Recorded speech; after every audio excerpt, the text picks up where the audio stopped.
Hivyo basi tumekuja hapa tukishirikiana na taasisi za kibenki kwa ajili ya kuwafundisha wakazi wa Mkuranga, hususan wa tarafa hii ya Mkuranga, namna bora kabisa ya kuendesha vikundi vyao vya kikoba kisasa na kidigital, yani kwa njia zile za kisasa. Lakini tukiachia mbali hayo, tumekuja tena kuwafahamisha ama kutambulisha fursa mbalimbali, fursa ya ufugaji wa nyuki, kwa kuwa eneo la kata hii ya Mwandege, Vikindu na Vianzi inazungukwa na msitu wa asili wa Vikindu, ambapo kuna fursa ya ufugaji wa nyuki. Hivyo tumekuja na bwana nyuki kutoka pale kwenye hifadhi kwa ajili ya kuwafundisha wakina mama na kuwatangazia fursa ya ufugaji nyuki kwenye eneo lile. Sasa leo tutakuwa na watu wa nishati, Wazalendo Nishati Safi. Hiki ni kikundi kinachohusika na masuala ya uzalishaji mkaa mbadala ama nishati jadilifu. Hawa nao watakuja kuwafundisha wakina mama namna gani ya kuzalisha mkaa mbadala ili iweze kuwasaidia kwenye matumizi yao nyumbani. Mimi mhamasishaji wa huduma ndogo za fedha daraja la 4, tulifanya kongamano la kuhusisha vijiji viwili, yani kijiji cha Mwandege na kijiji cha Kipala, kitafanyikia pale Chatembo. Kwenye kongamano lile lilibuka mambo mengi ambayo pia itushtua migetu kwa watu ya jui, ikapelekea kwamba kuona kuna kila sababu ya kuweza kuwaelimisha, kwanza kutunza fedha kwenye sehemu sahihi, yani benki, lakini pia kuwafundisha miradi salama ili waweze kusonga mbele kwenye masuala yao ya utunzaji fedha ama vikundi vyao vya vikoba. Lakini tulichokigundua kule, tumetokea malalamiko mengi yaliyopelekea kwamba wizi wa fedha kwenye vikundi, uvunjaji wa masanduku ambao hizo fedha kwa tunza kwa mfumo huo. Tukaona ni vyema leo tuje tuwaite wananchi hawa kuweza kuja kuambia mfumo unaotumia utunzaji fedha kwenye njia ya masanduku si njia salama. Elimu iliyotolewa leo nimejifunza mengi. Cha kwanza nimejifunza umuhimu wa kutunza pesa benki. Cha pili tumejifunza jinsi ya kuibadili fedha kuwa rasilimali, kutokana na fedha zetu tukiweka tu kwenye sanduku ina maana zinakuwa hazijizungushi kwenye mzunguko. Lazima tuwe tunatumia ujasiriamali katika kuzizungusha ili kujiongezea kikundi kipato.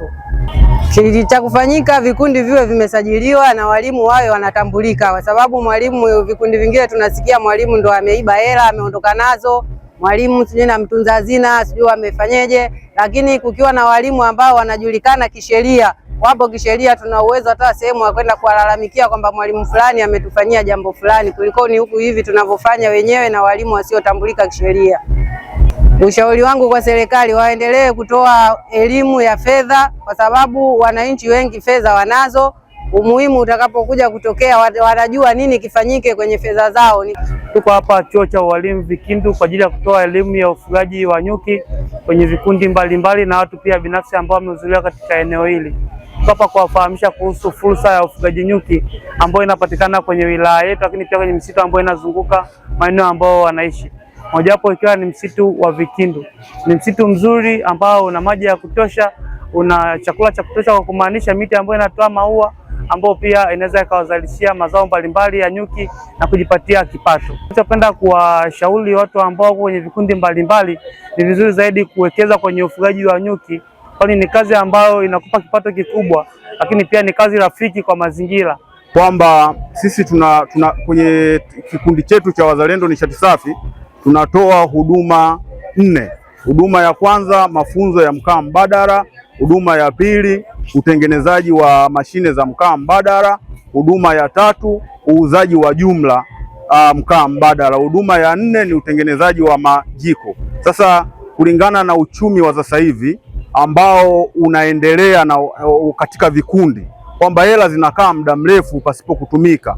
Sasa tunashauri waje wapate mafunzo. Kama watalizia haya mafunzo, wanaweza kujitumia hizo hela ziwe kwenye mzunguko wa uuzaji wa mkaa mbadala. Naiona iko vizuri na nimeipokea kwa vizuri kabisa. Pia naweza nikawashauri watu wanaotunza pesa kuweza kuweka pesa kwenye wafungue akaunti.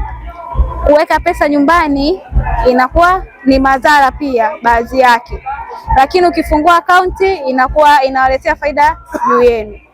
Pia ni wanakikundi wa Sasampa ambao tunajituma, tunafanya biashara ndogo ndogo katika kikundi chetu kama vile unga, sukari, sabuni, na tunakopeshana pia tunarudisha kwa wakati.